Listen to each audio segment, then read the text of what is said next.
Hello everyone, welcome to my channel Triple E Education, Entertainment and Ethics. ఈరోజు నా next episode 4th episode of English proverbs చెప్పాలి. So start చేద్దాం. First one, all work and no play makes Jack a dull boy. ఇది English ప్రోవర్బ్లో Jack పేరు ఎక్కువ repeat అవుతుంటుంది. ఇంగ్లీషర్స్కి అది జాక్, అది బాగా రొటీన్గా ఉండే పేరు. సో ఈ ప్రోవర్బ్కి మీనింగ్ ఏంటంటే పిల్లలే కాదండి, ఎవరికైనా ఒక రిలాక్సేషన్ ఉండాలన్నమాట. ఎప్పుడు కంటిన్యూస్గా వర్క్ చేస్తూ అసలు ఒక గేమ్ కానీ ఒక రిలాక్స్ కానీ అవ్వకపోతే ఎవరైనా డల్ అయిపోతారు అని దీని మీనింగ్. అంటే మనం పేరెంటింగ్ చేస్తున్నప్పుడు పిల్లల్ని అస్తమానం చదువు అనకూడదు. కాసేపు వాళ్ళని ఆడుకోవడానికి కూడా ఛాన్స్ ఇస్తూ ఉండాలన్నమాట. అలాగా కాకుండా అస్తమానం చదవమంటే వాడు చదివి ఇష్టం లేకపోయి చదివి డల్ అయిపోతాడు, బ్రెయిన్ డిమ్ అయిపోతుంది అని దీని అర్థం.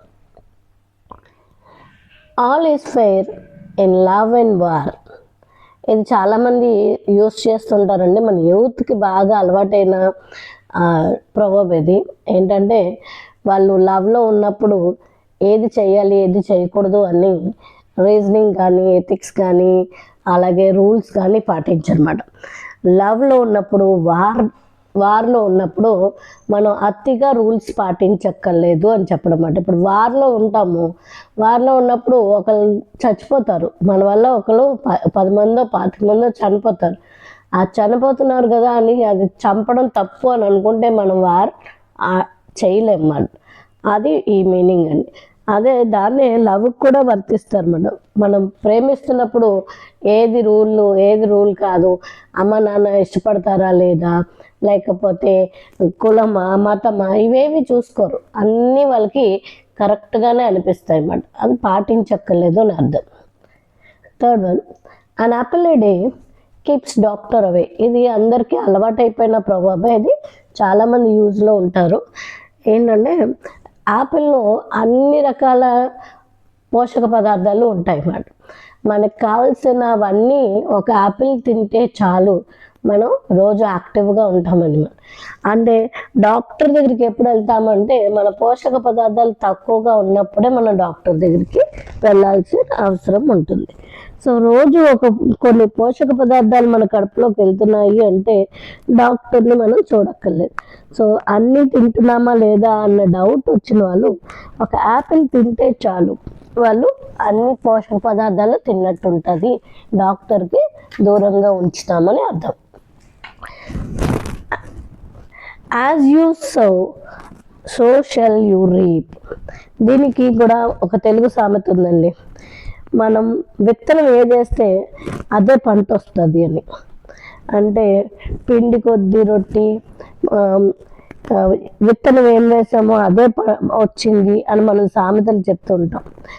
అదేంటంటే ఇప్పుడు పిల్లల్ని కూడా మనం ఎగ్జాంపుల్గా తీసుకుంటాం. వాళ్ళ నాన్న బుద్ధులే అంటే విత్తనం ఒకటైతే మొక్క ఒకటి వస్తుందా అని అంటూ ఉంటారు అన్నమాట. ఇదేంటంటే అర్థం, మనం చేసిన పనులకే మనకి రిజల్ట్ వస్తుంది. మనం ఏమో బాగా చదవకుండా ఎగ్జామ్ బాగా రాసేయాలంటే కుదరదు. బాగా చదివితేనే ఎగ్జామ్లో రిజల్ట్ బాగా వస్తుంది. మనం ఏం చేస్తే దానికే మనకి మంచి రిజల్ట్ వస్తుందని అర్థం. ఏ bird in the hand worth 2 in the bush. ఇది మీనింగ్ ఏంటంటే మనం మన దగ్గర వదిలేసుకొని ఎక్కడో దూరంగా ఉన్న దానికోసం తాపత్రయపడుతూ ఉంటాం అన్నమాట. అంటే అర్థం ఏంటంటే ఒక ఎగ్జాంపుల్ యాజ్ ఇట్ ఈస్గా చెప్పాలంటే ఒక వేటగాడు వెళ్ళాడు వేటకి. అక్కడ అతనికి దగ్గరగా ఒక బర్డ్ దొరికింది.